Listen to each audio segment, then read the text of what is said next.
हिंदू राष्ट्र हुआ करते थे 13 देश, लेकिन आज हिंदू धर्म का यहाँ नामो निशान नहीं है। इसीलिए लोगों को जागरूक करने के लिए इस वीडियो को पूरा देखें और शेयर जरूर करें। नंबर 13, अफगानिस्तान। गांधार और कंबोध प्राचीन काल के राज्य थे जहाँ हिंदू राजा राज्य करते थे। उसके बाद यहाँ पारसी और बौद्ध धर्म के राजाओं ने शासन किया, लेकिन बाद में इन जमीनों को मिलाकर अफगानिस्तान बना। इस देश ने अपना राष्ट्र धर्म इस्लाम बना लिया और अफगानिस्तान में आज तक लोग कभी खुश नहीं रह पाए हैं। नंबर 12 है पाकिस्तान। साल 1947 में पहले भारत का ही हिस्सा था और सिंध के नाम से जाना जाता था, लेकिन बाद में ये अलग देश बना जिसमें पंजाब, मुल्तान, पेशावर, बलूचिस्तान आदि भाग मिले।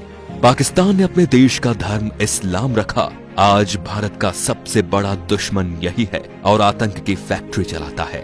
नंबर 11 है बांग्लादेश। साल 1947 में भारत के विभाजन के बाद बंगाल से कटकर पूर्वी पाकिस्तान बना।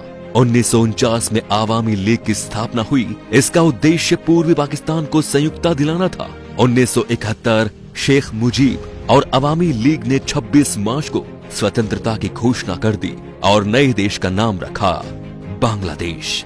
नंबर 10, नेपाल। आज नेपाल एक स्वतंत्र राष्ट्र है। कुछ साल पहले यहाँ हिंदू राष्ट्र हुआ करता था, लेकिन ये भी एक सेक्युलर राष्ट्र घोषित हो गया। प्राचीन भारतवर्ष में नेपाल भारत का ही अखंड भाग था, जिसे देवघर कहा जाता था।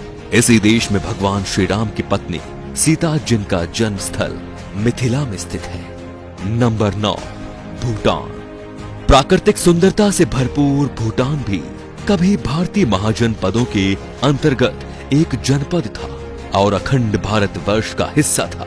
भूटान संस्कृत के शब्द भूतान से बना शब्द है। नंबर 8, तिब्बत। तिब्बत को ट्राइविस्टम कहा जाता था, जहां ऋषिका और तुषाराम नामक राज्य थे। आज चीन द्वारा कब्जा किया हुआ ये देश भी भारतवर्ष का अभिन्न अंग था। तिब्बत में पहले हिंदू, फिर बाद में बौद्ध धर्म का प्रचार हुआ और ये बौद्धों का प्रमुख केंद्र भी बन गया। Number 7, Myanmar. म्यांमार को प्राचीन भारतवर्ष में ब्रह्मदेव के नाम से जाना जाता था।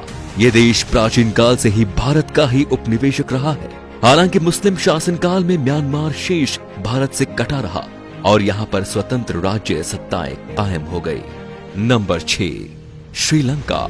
श्रीलंका भारतीय उपमहाद्वीप के दक्षिण में हिंद महासागर में स्थित एक बड़ा महाद्वीप है। ये भारत के चोल और पांड जनपद के अंतर्गत आता था। कालांतर में यहाँ के सिंघल राजा ने बौद्ध धर्म अपनाकर इसे राज्य धर्म घोषित कर दिया और आज श्रीलंका भारत से अलग है। Number 5, Malaysia.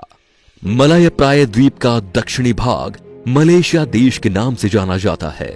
इसके उत्तर में थाईलैंड, पूर्व में चीन का सागर और दक्षिण और पश्चिम में मलक्का का जलडमरू मध्य है। उत्तर मलेशिया के बुजांग घाटी तथा मरबाक के समुद्र किनारे के पास पुराने समय के अनेक हिंदू तथा बौद्ध मंदिर आज भी है। मलेशिया अंग्रेजों के गुलामी से 1957 में मुक्त हुआ। वहां पहाड़ी पर बटुकेश्वर का मंदिर है, जिसे बातू गुफा मंदिर कहते हैं। पहाड़ी पर कुछ प्राचीन गुफाएं भी हैं। आपको बता दें कि मलेशिया फिलहाल एक मुस्लिम राष्ट्र है। Number 4, Singapore. प्राचीन काल में भारत के इस हिस्से का नाम सिंहपुर था, जो आज सिंगापुर हो गया है।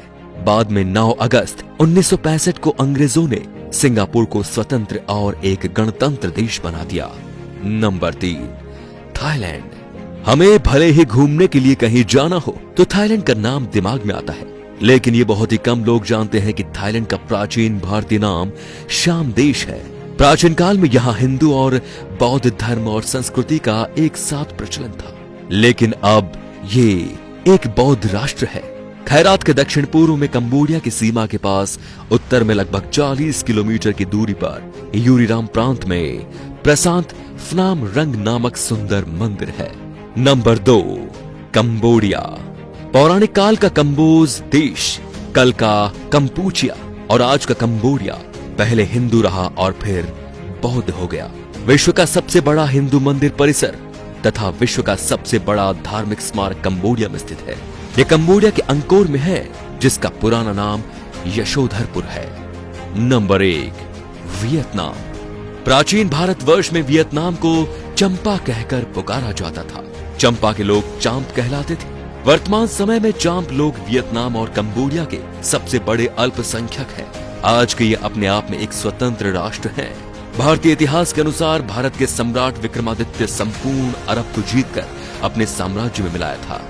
भारत में आज जिस तरह लोग जात पात में बंट रहे हैं, उससे हमारे देश को खतरा है, क्योंकि हमारे देश पर राष्ट्र विरोधी ताकतों की बुरी नजर है और वे हमें आपस में लड़ा रही हैं। इनसे सावधान रहना सीखें, नहीं तो हमें आज नहीं तो कल और कल नहीं तो परसों पछतावा तो होना ही है। तो दोस्तों, इस वीडियो को आग की तरह फैला दीजिए ताकि पूरा हिंदुस्तान सावधान हो जाए। Thank you.